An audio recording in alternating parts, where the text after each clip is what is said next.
था। मेरा जन्म 9 मई 1540 को कुंभलगढ़ में हुआ था। मेरी माँ का नाम जयवंता बाई और पिता का नाम राणा उदय सिंह था। मेरे 23 छोटे भाई और 2 बहनें थी। मेरा जन्म हुआ तब दिल्ली पर मुगलों का शासन हुआ करता था और मुगल शासक अकबर ने चित्तौड़ को चारों तरफ से घेर लिया था। तो मेरे पिता उदय सिंह ने अकबर से लड़ने की बजाय चित्तौड़ को परिवार सहित छोड़कर उदयपुर आना चुना था और चित्तौड़ का कार्यभार मेड़ता के राजा जयमल और आमेट के पत्ता के हाथ में दे दिया था, जिसका मैंने विरोध किया, लेकिन उसका कोई फायदा नहीं हुआ। अकबर ने मेड़ता पर अपना आधिपत्य 1562 में ही जमा लिया और साथ ही अकबर चित्तौड़ पर भी आक्रमण करने आ पहुंचा। जब अकबर को पता चला कि किले में राणा उदय सिंह नहीं है, तो उसने एक जयमल को एक संदेश भिजवाया कि आपको मेड़ता का राज वापस कर दिया जाएगा, आप चित्तौड़ को हमें देकर अपने राज्य में वापस चले जाओ।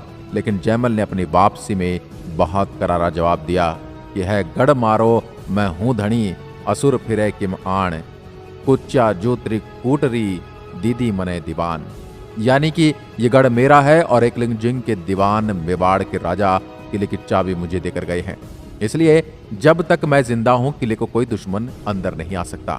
इसके बाद अकबर ने उनको थोड़ा और लालच दिया कि मेड़ता के साथ आपको नागौर भी देने के लिए तैयार हूं, आप चित्तौड़ छोड़कर चले जाओ। पर इस पर जयमल ने जवाब दिया कि भूख न मिटे मेड़ तो और न मिटे नागौर, रजवट भूख अनोखड़ी मरिया मिटे चित्तौड़। यानी कि न मेरी भूख मेड़ता से मिटनी है और न ही नागौर से मिटे एक राजपूत की वीरता की भूख है, वो मेरे मरने के बाद ही मिटेगी। इसके बाद अकबर के पास कोई विकल्प नहीं बचा और लगातार अपनी तोपों से चित्तौड़ पर आक्रमण करने लगा। और वो दिन में चित्तौड़ की दीवार तोड़ता, लेकिन रात में जयमल उस दीवार को वापस चुनवा देते। एक रात को जब जयमल वापस दीवार को चुनवा रहे थे, तब अकबर ने देख लिया और अपनी संग्राम नामक बंदूक से जयमल को गोली मार दी, जिससे जयमल घायल हो गए।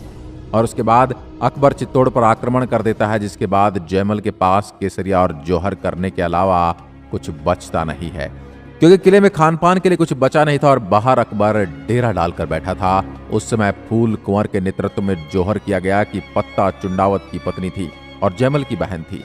इसके साथ ही पत्ता की मां ने भी जौहर किया। जो 23 फरवरी 1568 की रात की एक ज्वाला किले से उठती हुई 13,000 रानियों ने अपने छोटे छोटे बच्चों के साथ जौहर किया। इन आग की लपटों को देखकर अकबर के सिपहसालार समझ गए जौहर की आग है और राजपूत केसरिया करने के लिए तैयार हैं। अब पुरुष सर पर केसरिया पगड़ी बांध कर लड़ने को तैयार हो गए।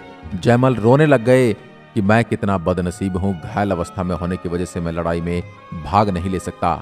लेकिन उनकी इस व्यथा को देखकर एक सैनिक आगे आया, जिसका नाम था कल्लाजी राठौड़। उन्होंने कहा कि आप मेरे कंधे पर बैठकर युद्ध लड़ें।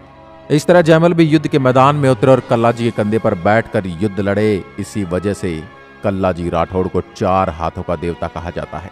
जयमल और पत्ता इस युद्ध में काफी बहादुरी से लड़े और वीरगति को प्राप्त हुए। उस दिन मेवाड़ के वीरों ने ऐसी वीरता दिखाई कि महज 8,000 सैनिकों द्वारा 48,000 मुगल सेना को काट दिया गया। अकबर ने किले पर कब्जा तो कर लिया, लेकिन सिवाय राख के उसके हाथ कुछ न लगा। और इस युद्ध के बाद